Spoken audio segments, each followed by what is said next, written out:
Alright, you have to excuse the messiness of my workbench right now, but I just took the battery back out of the 70 because it's starting to run a little low with all the testing we've done on it lately, which is great because I need to unhook it anyway for what we're about to do next.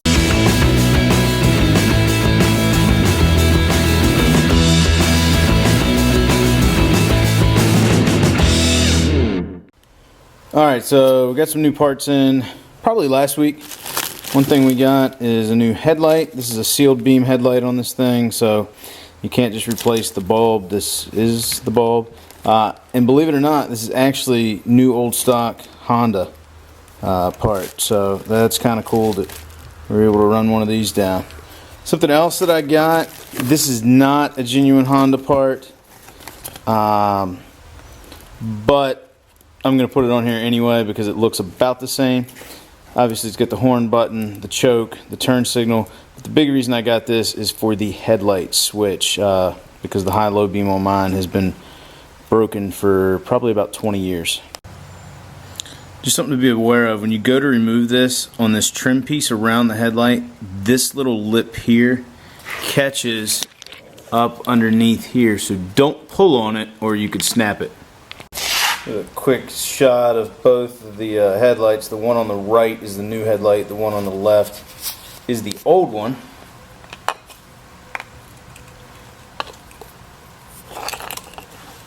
You can see right there they both have the little Honda sticker there on the side.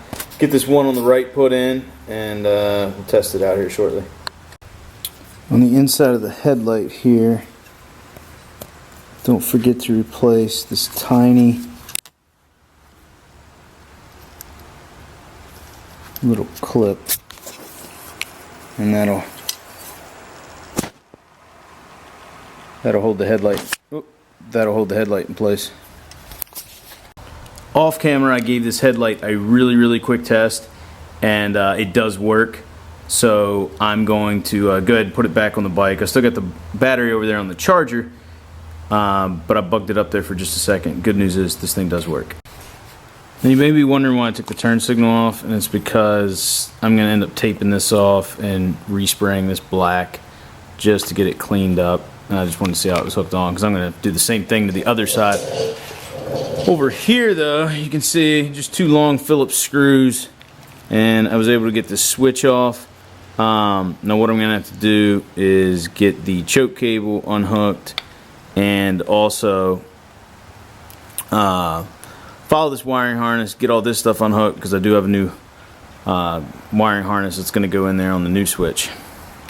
You know what? I've decided that for today I'm just going to stop because I'm getting tired. If I've learned anything when you're working on motorcycles or anything for that matter, it's when you get tired, take a break, walk away. Otherwise you're probably going to end up making a mistake that's going to make the job even longer. So I want to enjoy working on this thing, so I'm just going to take a break for a little while, finish up a little bit of painting on some of the trim, and I'll come back to it maybe later today or most likely tomorrow.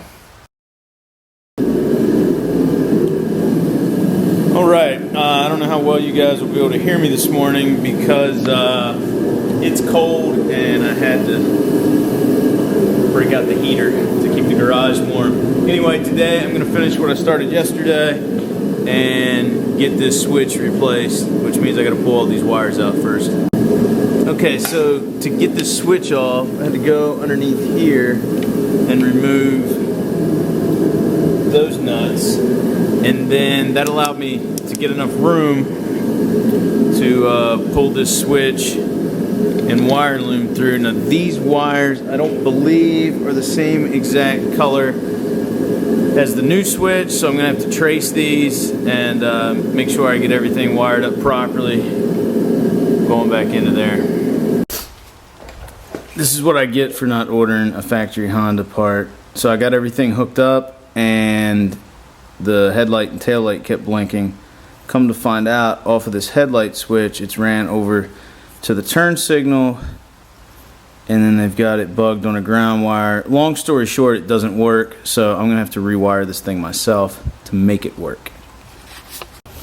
So I got this switch put on, and turns out it's a giant piece of fucking shit.